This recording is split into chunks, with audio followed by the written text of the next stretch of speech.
Welcome to Norway. Thank you for having me. You're very much welcome to be here. Thank you. What have you heard about Norway before coming here? Well, first of all, I've been in Norway. It's my fourth time here. Yeah, twice in Oslo, one in Stavanger, and now here.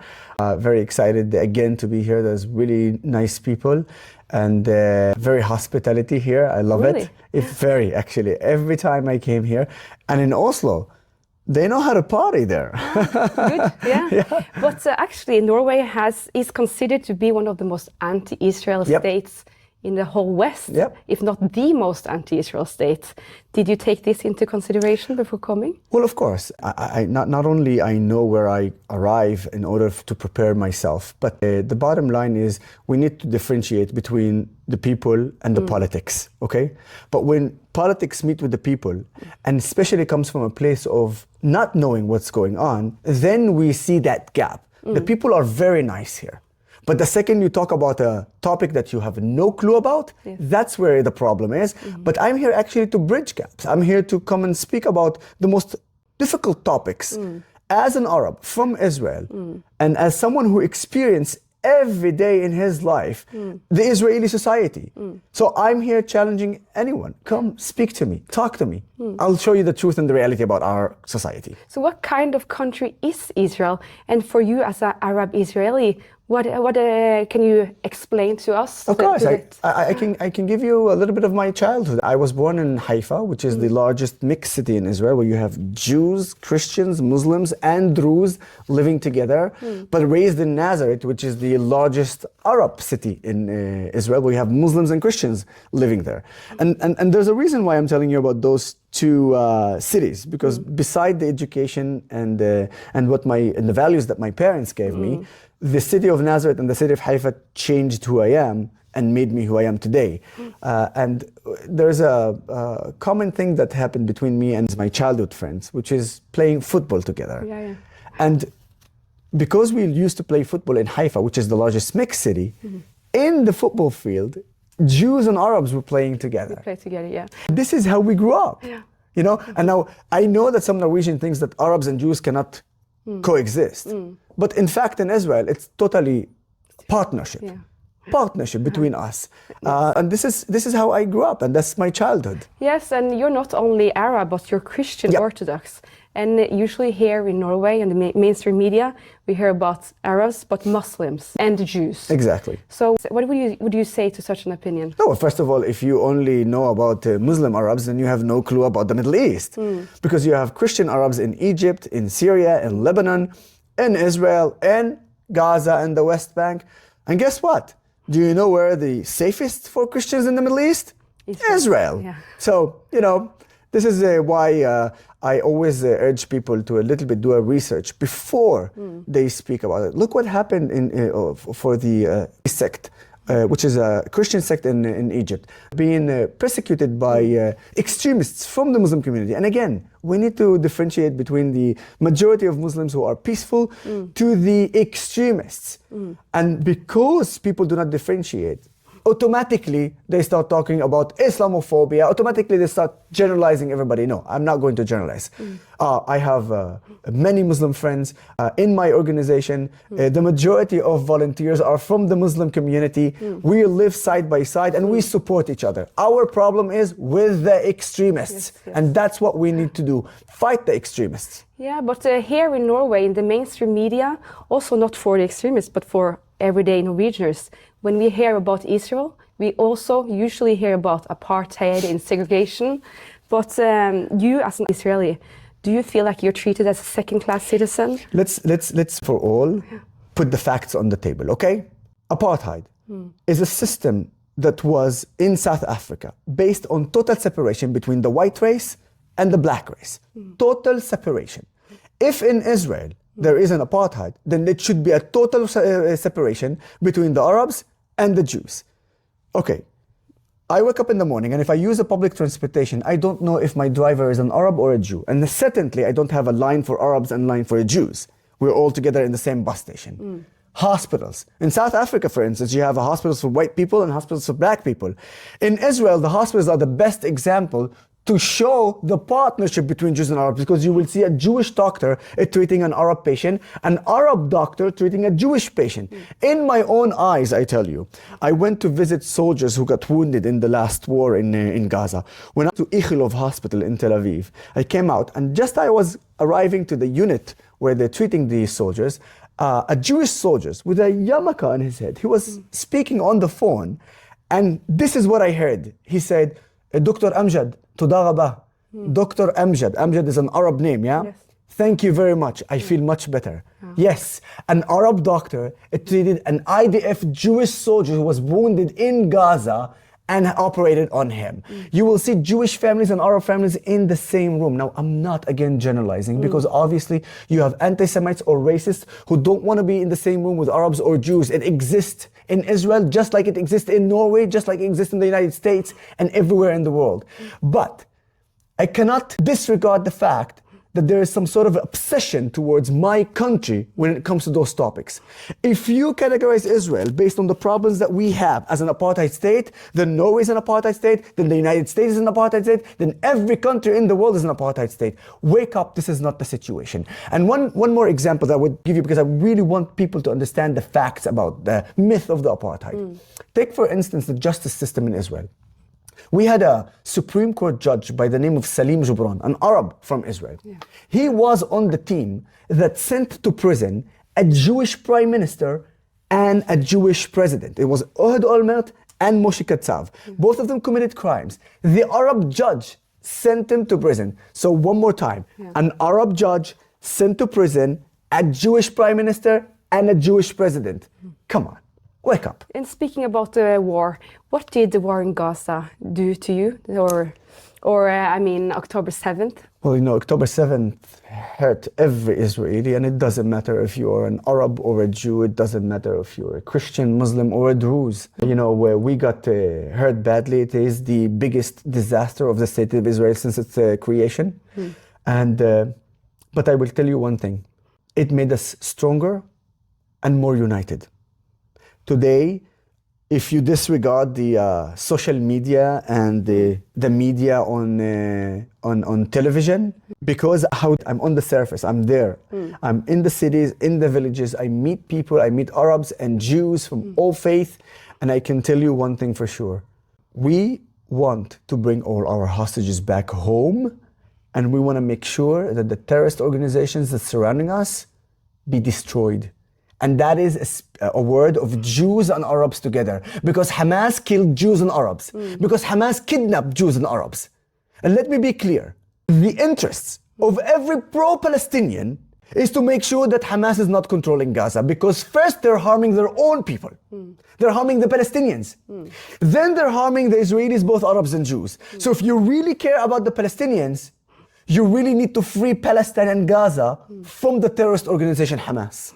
And one more question about the 7th of October 7th. Norway was together with Ireland and Spain announcing as a free independent state about 8 months after October 7th. What do you think about this?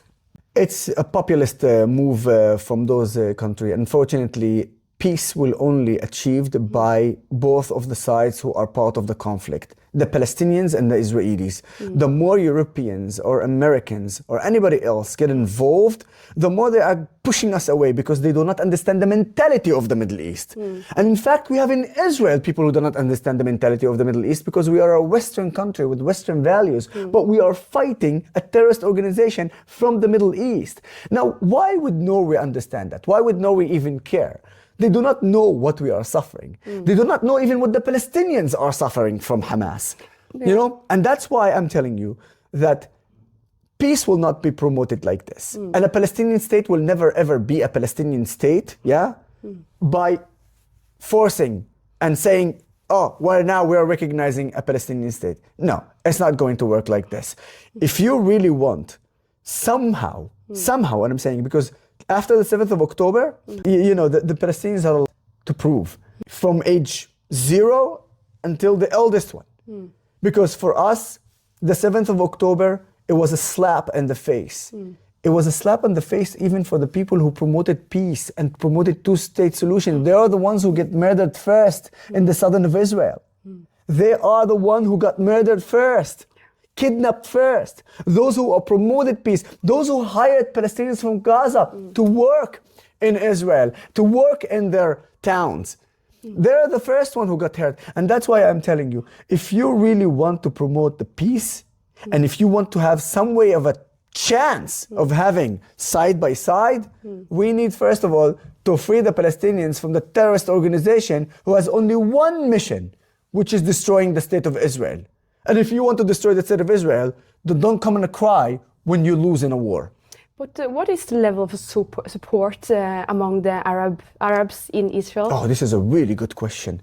You know, on the 7th of October, around 3 p.m., which is about 8.5 hours after the attack, one of the Arab Israelis from Nazareth, who actually opposed me, who's against my ideas and my thoughts, against the fact that I am proud to be an Arab, proud to be an Israeli, he gave me a call. Now, I did not answer at the beginning because I know him and I know that his mission is only to curse or to threaten me. But at some point he sent me a message and he said, I beg you, answer me because this is not what you think. I'm very curious. So I said, okay, maximum I will hang up if he curses again. And he said this sentence to me, I understand. And the reason why he said I understand, because for 50 hours, Hamas controlled the southern of Israel. And in our mind, the Arab from Israel, in our mind, Hamas is going to manage to actually invade and conquer more towns in Israel and even arrive to Tel Aviv. And if Hezbollah joins, then Hassan Nasrallah and Yahya Sinwar would have just shook hands in Tel Aviv. And at that point, he realized that he could live under terrorist organization and not under a democratic state where he actually have freedom of speech. Now, not everything is perfect in Israel, but definitely it's way much better than any Arab country in the Middle East. And that's when he told me, no, I got it. The majority of the Israeli Arabs want to live as part of Israel, as part of the Israeli society. And we are more and more working on it. And inshallah, in the future, we will see that happening, not only in the society, but also politically. But here in Norway, typically someone that doesn't know that much about Israel, and is usually maybe not pro-Israel, more pro the other side, they would say that the Arabs or the Muslims and the Jews are equally responsible for what is happening. They don't have all the views. It's not about Muslims and Jews. It's not about Arabs and Jews. This is exactly what they want. And this is I'm so glad that you asked the question like you asked it like this.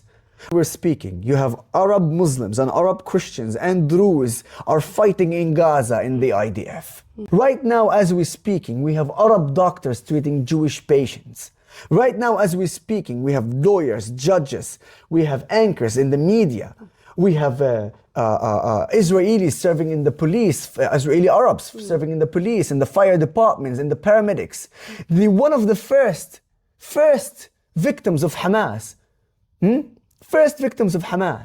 was an Arab Muslim paramedic trying to save Jewish lives. However, it's not obligatory for Arabs to serve in the IDF. Correct. I believe it's only 1 or 2%. Correct. So basically, since when I started my journey in the IDF and volunteered back in 2003, you could literally count us on 2 hands. Yeah. Today, it's thousands of Arab Israelis, but in Israel, you have something called the National Service. In the National Service, there's a huge rising. 10 years ago, you would see about 200 Arab Israelis volunteer to the service. Do you know what the number is today? Every year, by the way. So every year, 200 Arab Israelis volunteers to serve in the national service. Today, between 5,000 to 6,000 Arab Israelis every year serve in the national service. If you make a quick math, problem, if you want to try to see, look at the future. If from now on, and it's only increasing, but it stays 5,000 to 6,000. Within the next 10 years, 20 years, you will have tens of thousands, if not hundreds of thousands of Arab Israelis serving in the police department, fire department, paramedics, hospitals, schools, serving and volunteering in the national service. These things will never be heard in the Norwegian media. Nobody will talk about those things. So I urge you not to make this war about Jews against Arabs or Muslims against Jews. It's not. It is Israel and the IDF against the terrorist organization Hamas, against the terrorist organization Hezbollah, against the terrorist organization Houthi in Yemen, against the IRGC. It's not even against the Iranians. It's against the Iranian regime, because the majority of the Iranian people love Israel and Israelis love Iranians. It is the regime who actually control all this. And that's our problem with. Our problem in the Middle East is not with Arabs. I am an Israeli Arab. How I am treated in Israel as one of the most prominent voices of the state of Israel. I walk on the streets and you will see how Jews and Arabs actually love each other and care about each other. Again, not generalizing. Racists and anti-Semites exist. Yeah, you're famous for speaking up against, for Israel and for the Israeli cause. But what about the Palestinians in Gaza? Don't you care about them? I care a lot about them. That's why we need to free them from Hamas. Do you understand? Yeah. Here's the thing. But If you are a terror supporter and if you are a terrorist, you're gonna have a. If you are an innocent person, and it doesn't matter if you're a Palestinian, Israeli, American, Norwegian, I do not care. If you do not support terrorism, you do not have a problem with me. That is very basic, okay? I want the Palestinians to have a better life. Those here who are chanting from the river to the sea, Palestine will be free, or they're chanting intifada, intifada, revolution, intifada, or there's only one solution, intifada revolution. Idea what they're talking about. Yeah, according to the UN, or more than 40,000 Palestinians has been killed, and more than 14,000 children has been killed, and thousands are missing. As an Israeli activist, what do you make out of this? How many combatants out of the 40,000? Yeah, the UN says. I'm not sure. They don't. How many of those kids are part of Hamas? They don't. How many of the 40,000 plus died from natural causes? Because they're old or they're sick? Because I'll tell you this. Every year in Gaza, between 5,000 to 7,000 Palestinians die. Natural causes. So we've been over a year. So we know for sure that between 5,000 to 7,000, because that's the statistics, yeah?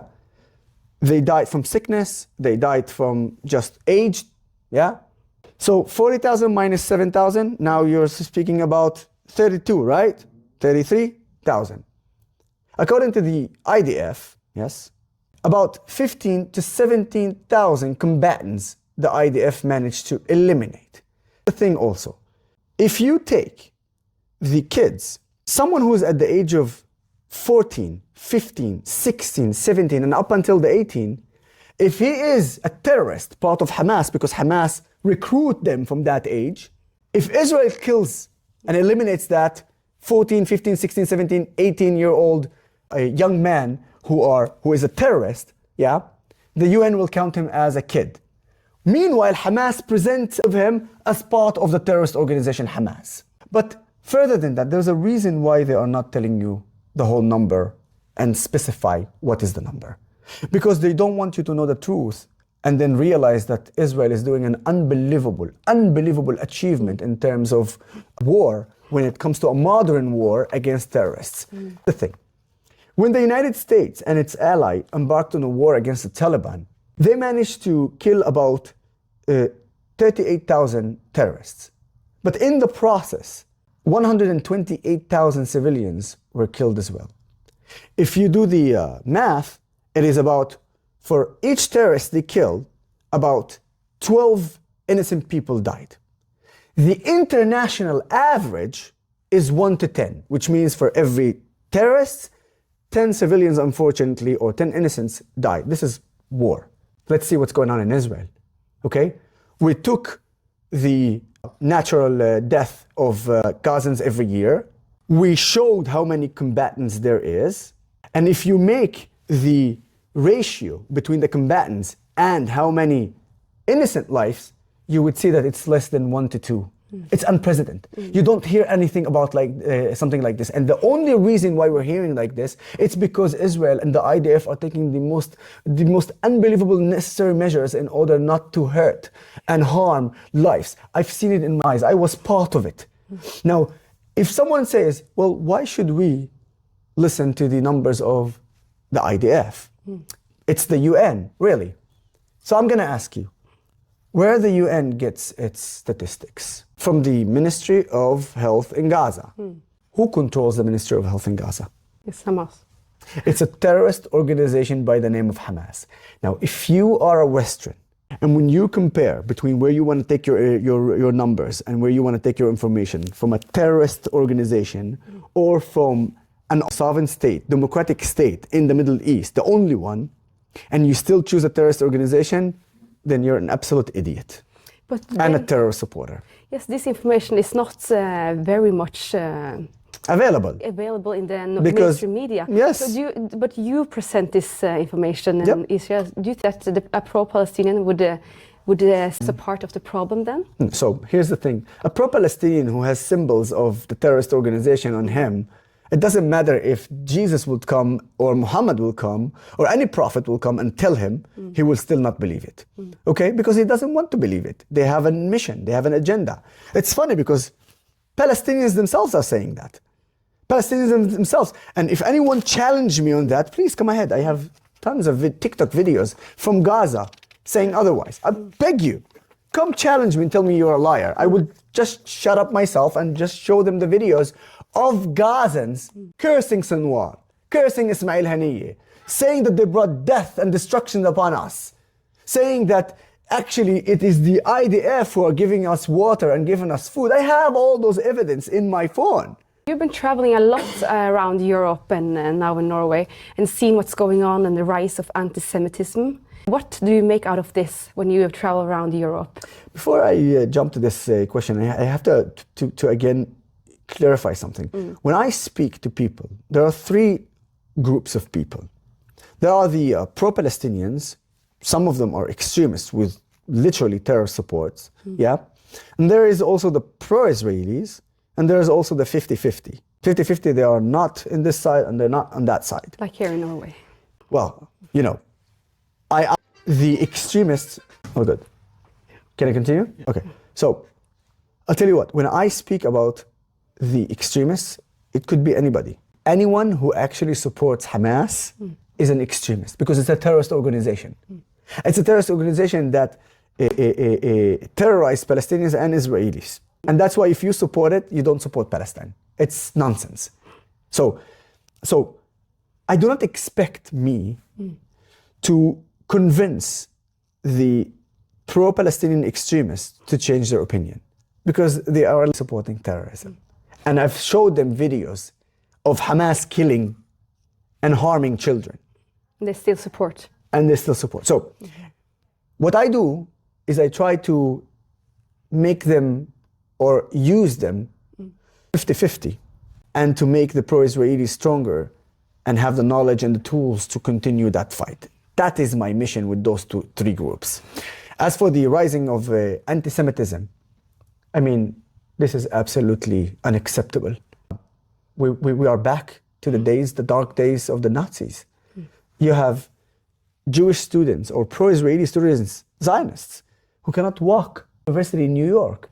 Because if you're a Zionist, you're not allowed to walk there. Or if you are a Jew, you're not allowed to walk there. Don't you think it's very strange we live in such a enlightened society where we rise above all of this anti-Semitism? We think we rise above it.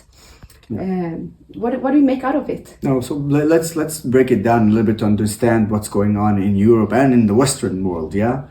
In the latest years, there was massive immigration from the Middle East to Europe, to the Western world, Canada, United States. Now, while the majority of those immigrants coming from the Middle East are peaceful and actually want to live in the country that they came to and adopt the rules and the values of that country, the extremists are not. Now, take for instance, Canada. Between 22 to 23, 1 million immigrants came to Canada, yeah? Only 10% of them, let's take just only 10%, are radical extremists. That's 100,000 extremists in your country. By the way, some of them tried to go from the Canadian border to the United States. The United States caught them and found out that they are on the list of terrorists, yeah? So we understand that actually Europe has poured and the Western world has poured a lot of terrorists or terror supporters into their country. When I went and I confronted those protesters, I did not speak with them in English. I spoke with them in Arabic. There is a minority of English speakers were there. Minority of English speakers. And I'll tell you again, watch in Norway, when you have protests, you will see that Middle Easterns are there. I've had it in Oslo. They came to protest against my own lecture, and I did not have to speak with them. I did not have to know Norwegian, and certainly English. I spoke with them in Arabic, and if I didn't speak with them in Arabic because I don't know Afghani or Pakistani language. So it's a mix of two things. There is the influence of the extremists from the Middle East who came here, and instead of adopting the values of the West, they are trying to use it against you, against your own values and your own rules. Yeah? Would you say that the mainstream media indoctrinated? Oh, indoctrinated, absolutely. And they indoctrinated that from the place of like, oh, we don't want to be Islamophobic or what. No, you're harming the majority of Muslims who are actually harmed by those extremists because they're silencing them. Because if they're not part of them, what will happen is they will be beat up, they will be killed, intimidated, threatened. So they shut up, despite the fact that they do not agree to what the extremists are doing. The majority of immigrants who are coming from the Middle East want to be part of Norway, want to be part of the UK, want to be part of Germany, want to be part of the United States and Canada, but they can't. They can't because if they do that and the extremists are there, while the local media is just, supporting them in the name of freedom of speech. This is not freedom of speech, this is absolute incitement. It's incitement against your culture, against your values, against your laws. Yeah, and you're not waking up. Yeah, we have a big problem there as well. But I told you I'm going to get angry. Last question now. Yes. As you know, the newly elected president, Donald Trump, he managed to secure a ceasefire and agreement for release of hostages. What kind of expectations do you have for the 4 years to come with a new president in the United States and an administration that is probably the most pro-Israeli administration in history? First of all, the people who managed to bring a ceasefire and exchange for our hostages is our soldiers. In the last 15 months, they fought bravery, men and women, in the IDF, fought like absolute amazing fighters. We decimated Hezbollah. We managed to hit the heart of Hamas. We went until Yemen, 2,000 kilometers from Tel Aviv, and we bombed Sana'a and Hodeidah. Until now, they are trying to make sure that the fire is not continuing there. We went to Tehran. We managed to eliminate Ismail Haniyeh. We managed to bomb Tehran and bomb all the terror facilities of the IRGC. We did the absolute revolution in Syria and managed to cut Iran from entering Lebanon through Syria and bringing Hezbollah weapons. It's our army, our men and women who managed to show the Middle East once again that Israel is a strong and powerful country. So first of all for them. Now obviously Trump coming to that, the setup already is ready for him. And being that he understands the mentality of the Middle East. Trump is a businessman. And as a businessman, he knows you either do that or if you're against me, I'm gonna come after you. This is what the Middle East and the mentality of the Middle East looks like. I'll tell you something about this. In the Middle East, they absolutely loved Barack Obama, but they did not respect him. They hate Donald Trump, but they respect him because they fear him. So if Donald Trump continue with that line, and obviously seeing the administration that he put, which is a really pro-Israeli administration, from Rubio to everyone who was there, I think that we have a possibility. One, after we finish the exchange of the hostages and unfortunately setting free the terrorists, to eliminate Hamas and to make sure that they cannot rule and control Gaza. But also from that place, to make sure that the Abraham Accords move on forward. I want more peace with more Arab countries. Saudi Arabia. I want more Arab countries to be part of these Abraham Accords because Abraham Accords actually showed how important it is.